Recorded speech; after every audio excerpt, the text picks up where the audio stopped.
32%, ma'am. So this shows the confidence that the income taxpayer is having on the government and importantly NDA. But ma'am, we have to keep in mind the process that has been implemented for the last 4 years. It's called faceless assessment that has been implemented. There are numerous issues that has been raised because of this. Of course, this is useful for a lot of taxpayers, but recently a lot of people are complaining that too many sections are being evoked. And for example, if someone is given 10 crores as a penalty for him to pay, if that person has to go for reassessment, he has to pay the 20% to actually go for this reassessment, ma'am. Because of this, taxpayers are actually feeling the brunt. So I wish and I hope the Finance Ministry will take this matter into the account so that we will make it easy for the taxpayers to actually come into the fold, ma'am. Also, there is a rise in the gross revenue by almost 14%, ma'am. And I also have to thank the Finance Ministry for reducing the corporate tax from 40% to 35%, ma'am. Also, we have made numerous representations to the Finance Minister regarding the angel tax that has been levied. And this is a boon, ma'am, that Finance Ministry has removed this. And this will help startups to the whole ecosystem will develop in the next few years to come. But the one word that has to be removed from the district, from the district of the Finance Ministry is with respect to the retrospective tax, which we keep hearing from time to time, ma'am. Yesterday also I was reading somewhere with regards to the mineral development, mineral industry, which has come forward and saying that we cannot function, this industry can't function if you go for a retrospective tax. And a few years back also there was, on someone industry, there was another retrospective tax. I think the Finance Minister has to sit with them. Even the rice exporters also has come to me and said this retrospective tax has been implemented on us. So if you keep doing this, just to earn some money from the businesses that are doing very well, this will not encourage the businesses to flourish, ma'am. So I think and I hope the Finance Minister will take this into account and take this retrospective tax out of the dictionary, ma'am. And coming to the capex expenditure, there's been almost 17% increase, and this government has been doing it for the last 5-6 years. That the capex has been the main go-to area where the development in the country is been happening, and every year this capex expenditure has been increasing, and this year almost it's 11,000 crores has been put in place for the capital expenditure, ma'am. But the problem is the last year, out of 10 lakhs that had been earmarked for the capital expenditure, only 9.48 lakhs has been spent, ma'am. So almost 52,000 crores was not even spent on the capital expenditure. So I request the Finance Ministry to actually look into it. Having the capital expenditure of 11 lakhs or 11.5 lakhs is one thing, but actually spending it on the ground is a different thing. So I hope the Finance Ministry will look into it. And the second point being, ma'am, with respect to a lot of members have raised this point with regards to the reduction of long-term capital gain tax from 20% to 12%, ma'am. And they also mentioned about the indexation. A lot of members have been mentioned about this, ma'am. And there is a lot of talk also outside. So I hope and I expect the Finance Minister to look into it, so that because this is hard taxpayers' money, ma'am. Also, middle class people are being affected on this, ma'am.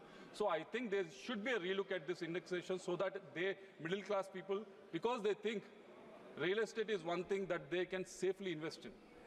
So we feel it should be protected.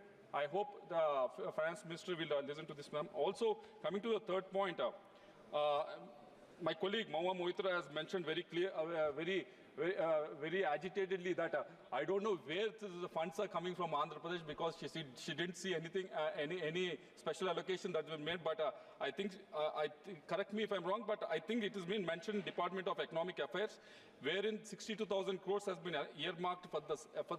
For the entire amount has been earmarked for capital expenditure, as also for the new schemes that have been announced, ma'am. So I hope and I wish this Purvodaya scheme, which has been announced for Andhra Pradesh and all the other eastern states that my colleague has mentioned, I hope this 62,000 crores will be given to us, and majority will be given to Andhra Pradesh, ma'am.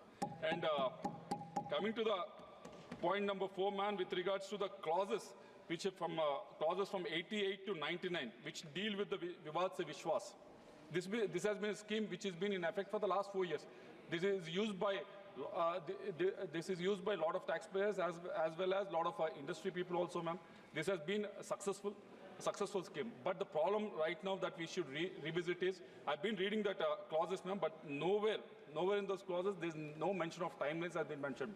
Because I'm looking for them because almost 5.4 lakh income tax appeals are pending at the commissionerate level, ma'am. We can only address this when we have a timeline defined in those clauses.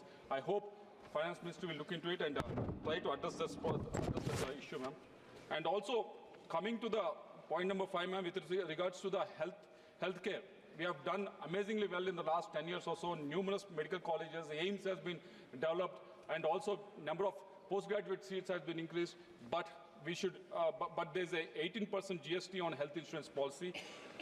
Ma'am, if you look at the percentage of people having life insurance, there's 75% of them are having life insurance. Only 25% of them is having health or medical insurance. There is uneven numbers that are here, ma'am. It should be the opposite way. More people should have the health insurance or medical insurance, and less people to have the life insurance policy, or equally at least. But somehow it is skewed in one direction. It can be addressed only if this GST can be reduced so that more people can have access to the medical insurance and health insurance, ma'am. Also coming to the point number 6, ma'am, with regards to the agriculture. Agriculture, yes, we have come up with numerous schemes from the central government.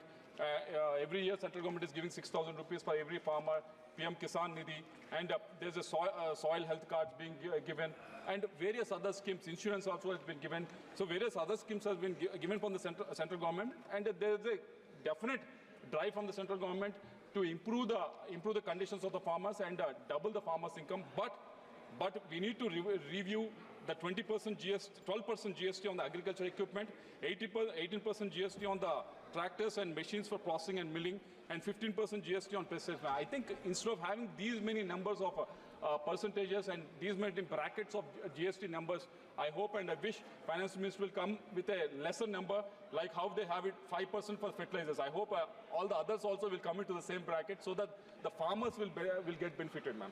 Also coming to the textile industry, which is one of the backbone of my district, ma'am. There are a lot of textile parks are there, a lot of textile industry is there, a lot of yarns are there. But the problem that they have, and the Finance Ministry, we request you to look at it, is with regards to the 11% import duty which is levied on the cotton that is imported, ma'am. Yes, we have to protect the farmers, and the Cotton Corporation of India is buying the cotton from the farmers at a good price. Yes, we appreciate that. But at the same time, protecting the farmers is one thing, but protecting the industry is also is our duty.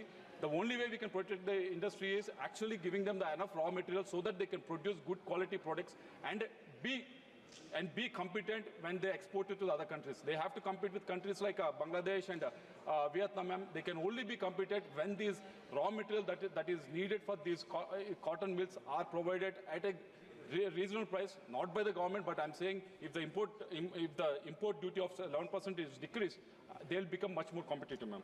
Coming to the handlooms, again, it's a huge employment generator, ma'am, across the country. And also, we take pride in the handlooms for so many centuries, ma'am. And Prime Minister keeps on talking about handlooms and handicrafts every year, ma'am. But there is also a growth of 5 to 7% in the last 5 years with regards to the handlooms, ma'am. But the problem is with regards to the National Handloom Development Program, the estimates as well as revised estimates every year has been decreasing, ma'am. In 2021-22, it's 485. It has reduced to 200 crores.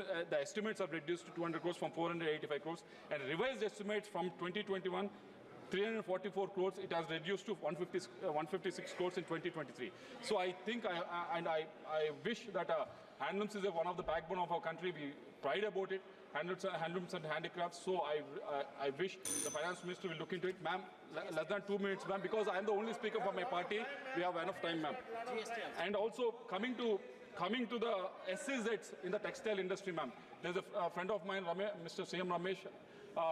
In his constituency, there is a company called Brandix, which employs almost 30,000 women, ma'am, in this industry. And there's exports that happen at a breathtaking pace from this industry, ma'am. But the problem is from this SEZ. But the problem is when they are manufacturing them and they're much more quality oriented, when they're exporting to the other countries, there is no provision for them. They're ready to pay the tax to sell in India, but there's no provision for them to sell in India, ma'am. If iPhone can be manufactured by Foxconn in India, and it can be exported as well as it can be sold in India, why can't this be so? They have the same provision. So I request the ministry to look into this, ma'am. And coming to the aquaculture, this is one of the major industry in Andhra Pradesh.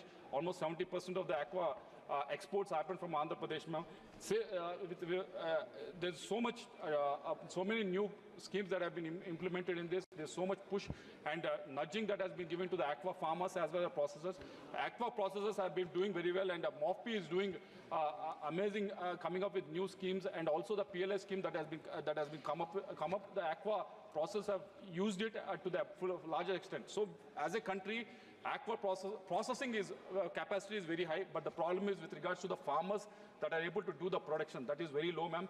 But with to address that, there's a scheme called Pradhan Mantri Matsya Sampad Yojana. But the problem is the budgeted estimate was 2,000 crores in 23-24, but the revised was 1,500 crores. So and most of this, what have been the 1,500 crores that have been actually revised estimates, even those has been gone to the government. Government has taken them and spent them on fishing harbors and other things. But the problem that the ministry has to understand is 90% of it, production, processing, is done by the private players. Government has not much role in doing in the whole equation of this, but somehow the government is accessing all these funds. So I hope the scheme will be rephrased or reworked in such a way that private players can actually, who are in the process of exporting and who is in the process of production of aquaculture, can use this Papriyam Matsya Sampad Yojana. So I hope our ministry will look into it. So coming to the last point, ma'am, and there is a white paper that has been released in Andhra Pradesh, ma'am, with regards to the Andhra Pradesh financial situation, ma'am. It is, I'm sure we will print it out and we will distribute it to all the members in this house as well in the Rajya Sabha. So I hope you will go through it, and I hope you understand the financial position of Andhra Pradesh. I'll just briefly put it on record. What is the financial position, ma'am? Just give me 1 minute, ma'am. The expenses as of this year is 1.64 lakh crores, ma'am. The revenues is 1.45 lakh crores.